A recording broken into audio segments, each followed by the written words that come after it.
Pas plus haut que le bord.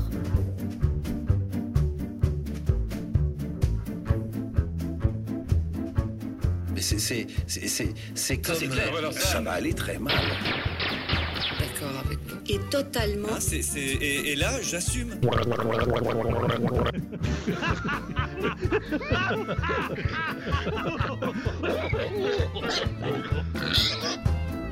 Pas plus haut que le bord.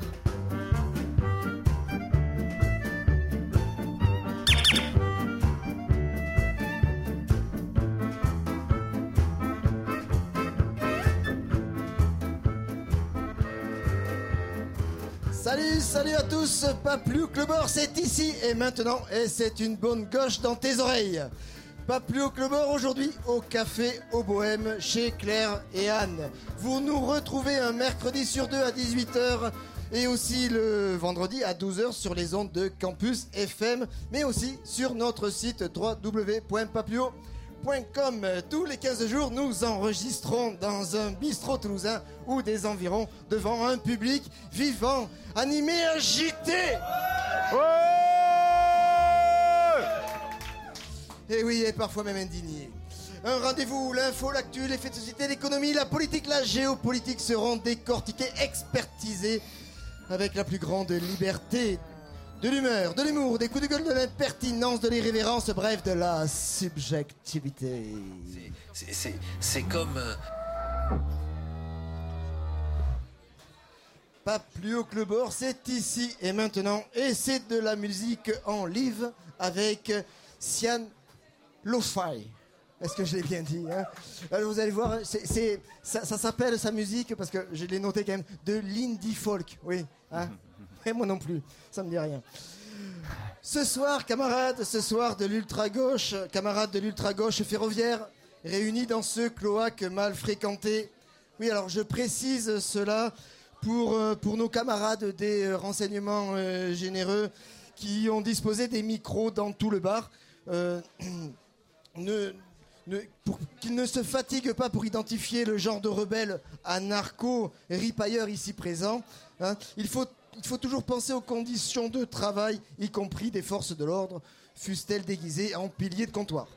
Ce soir, nous aurions pu disserter sur le RSA, hein, et sur l'idée fausse de surcroît qu'il rapporterait bien plus à ses bénéficiaires que le SMIC. Nous aurions pu commenter l'intelligent petit fascicule d'ATD Carmonde qui, je cite, pour en finir avec les idées fausses sur les pauvres et la pauvreté. Alors donc, le pauvre ne choisirait pas sa situation, il ne serait pas pauvre par goût, pour la rue, pour de la bière de mauvaise qualité. Ainsi donc, on ne vivrait pas comme un pacha avec moins de 642 € par mois. Et figurez-vous qu'ATD Carmonde ne dit rien du taux d'imposition de 75% au-delà d'1 million d'euros, si c'est pas un parti pris tout cela. Mais ce soir, je n'en dirai rien, il y a plus grave. Non, ne croyez pas non plus qu'il s'agisse de la place des immigrés dans notre beau pays, hein. Faut quand même pas abuser, il y a mieux à dire que de rappeler qu'ils perçoivent de l'État près de 47,9 millions d'euros. Oui, 47,9 millions d'euros en retraite. Ouais, parce qu'un immigré, ça prend la retraite, hein, aussi. Hein, en retraite, en aide au logement, en RSA, en allocation familiale, en santé, en éducation. C'est quand même pas essentiel de préciser que les immigrés en reversent en contrepartie à l'État 60,3 millions d'euros. Hein, c'est inutile tout de même de dire tout ça. Ce qui fait un solde quand même positif de 12,4 millions d'euros. Quand même. Et franchement, commencer à dire des trucs compliqués du genre que l'entrée de 50 000 nouveaux immigrés par an permettrait de réduire de 0,5 points de PIB le déficit des retraites. Oui, je sais, ça fait des chiffres, c'est compliqué. Bon, enfin bref, tout le monde s'en fout, quoi, hein, des immigrés, bien sûr. Non, camarades sans couleur politique, sans idéologie, sans idée non plus. Ce soir, il y a bien plus fondamental, l'élection du maire de la nuit à Toulouse. On le tient, notre sujet, notre édito pour lancer une nouvelle édition de Pas plus haut que le bord. Pas plus haut que le bord.